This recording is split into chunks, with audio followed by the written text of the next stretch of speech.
Saya berpikir dan mungkin kita semua sepakat bahwa seluruh masyarakat yang mengenal SH Teratai itu mengetahui bahwa SH Teratai itu berpusat di Madiun dan berkedudukan di Padepokan Agung Madiun yang beralamat di Jalan Merak nomor 10 Madiun ini.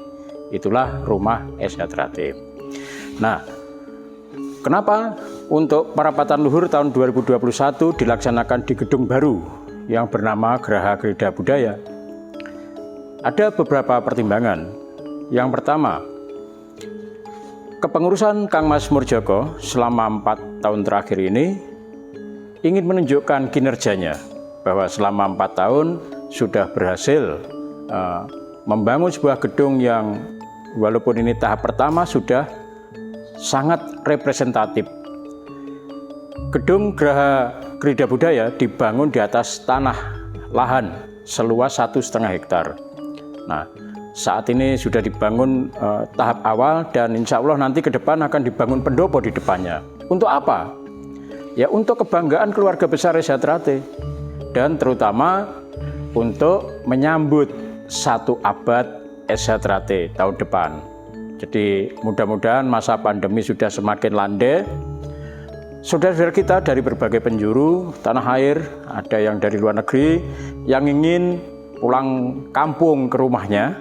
Nah, Geraha Krida Budaya sudah siap menyambut kedatangan mereka dengan tempat yang lebih representatif, lebih nyaman, ya, luar biasa berada di sana. Sedangkan Padepokan Agung Madiun itu terdiri dari banyak bangunan. Kita lihat dari depan ada apa itu?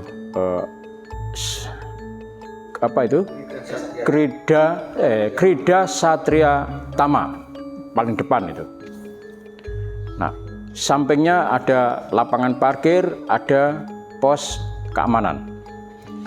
Belakang pos keamanan ada sekretariat, belakang sekretariat ada gor, di samping gor ada pada pendopo agung, kemudian di sebelahnya ada ruang sarasean, ada ruang teknik dan seterusnya. Dan sekarang dengan dibangunnya Geraha Krida Budaya, maka komplek Padepokan Agung Madiun bertambah. Ya, ini sama dengan bangunan-bangunan besar semacam universitas. Seperti contoh Universitas Airlangga. Itu dulu kampusnya jadi satu di satu kawasan, tapi mengikuti perkembangan, ya, lahannya tidak cukup, maka Universitas Airlangga membangun fasilitas lain di luar kawasan yang utama. Toh itu juga namanya bagian dari Universitas Airlangga. Jadi Geraha Krida Budaya itu adalah bagian dari Padepokan Agung Madiun. Tidak ada persoalan lain, tidak ada pertimbangan lain selain kenyamanan, ya, kenyamanan. Sekaligus untuk menunjukkan kepada seluruh saudara, ini rumah kita sudah bertambah lagi fasilitasnya. Dan tahun depan 1 abad SH Teratai bisa kita tempati untuk acara-acara dengan lebih nyaman, ya. Itu saja, nggak ada pertimbangan lain-lain. Tidak mengurangi ini Pak ya, arti dari parapatan luhur itu? Oh, sama sekali tidak. Karena Padepokan Agung yang di dalamnya ada pendopo agung itu, juga ada sekretariat, itu tetap digunakan sebagai tempat pelaksanaan kegiatan-kegiatan penunjang pelaksanaan parapatan luhur.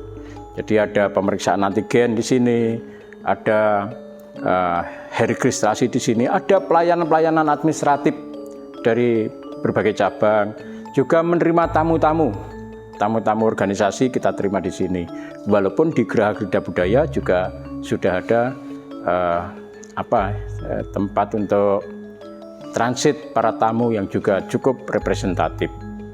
Jadi tidak ada masalah selain masalah kenyamanan saja, juga agar saudara kita tahu kita sudah bertambah lagi aset organisasi kita, Geraha Krida Budaya.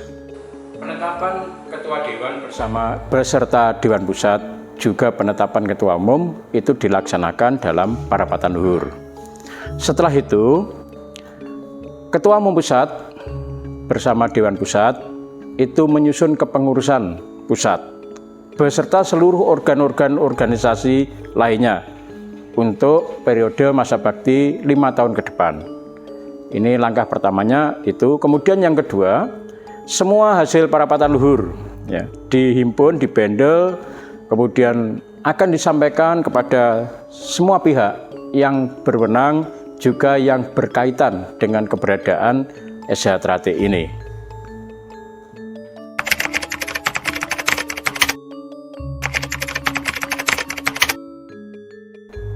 SH Trate yang ada di Jalan Merak nomor 10 ya, di bawah kepemimpinan Mas Murjoko dan Mas Isbiantoro. Saat ini kita sudah melaksanakan parapatan luhur 2021. Jadi ini sudah final dan mengikat bagi seluruh warga SH Trate dimanapun berada. Nah, kaitannya para pihak siapapun yang ingin kembali kepada rumah besar ini, kami akan menerima dengan tangan terbuka sesuai dengan mekanisme yang berlaku. Jadi apabila dulur yang ada di cabang-cabang ini ingin kembali, maka hubungilah cabang-cabang yang terdekat. Tapi apabila saudara kita ini yang dulu di sebelah sekarang mau masuk di pusat, ya silahkan mendatangi sekretariat yang ada di pusat. Nanti mekanismenya sudah kita atur demikian rupa sesuai dengan anggaran dasar dan anggaran rumah tangga, dan ini termasuk bagian dari amanah yang harus kita jalankan. Karena sebenarnya mereka ini semua saudara kita, akan tapi karena mungkin salah pemahaman, kurang paham terhadap apa yang terjadi, sehingga dulur kita ini salah memilih tempat itu aja. Mekanismenya bahwa sesuai dengan anggaran dasar dan anggaran rumah tangga serta peraturan organisasi, maka yang bersangkutan akan dicek administrasinya, akan dicek materinya. Kalau pendekar nggak akan lucu ya, kalau senam dan jurus tidak hafal, di samping itu administrasinya dia tidak punya legalitas apapun. Ini harus kita cek. Jadi ada dua, administrasi sama materi. Apabila dua konstruksi ini dia lolos, maka dia berhak untuk masuk kembali ke rumah besar kita. Di luar struktur dan konstruksi yang ada di kita, itu akan kita anggap tidak ada. Jadi bukan anggota kami. Jadi anggota SH Trate adalah anggota yang dipimpin oleh Mas Isbiantoro dan Mas Murjoko. Di luar itu bukan anggota kami. Jadi tegas dan jelas. Sekarang ini bagi kami penegakan hukum sudah mulai berjalan. Nah, harapannya sebelum proses penegakan hukum ini ditegakkan, waktu ini masih ada. Begitu penegakan hukum sudah ditegakkan, maka itu sudah finish. Amanah salah satu rekomendasi dari Parapatan Luhur 2021 adalah adanya penegakan hukum untuk merek dan paten yang kita miliki. Nah, ini akan kami segera laksanakan, karena itu adalah hak kami dan kami harus melindungi hak eksklusif yang kita miliki.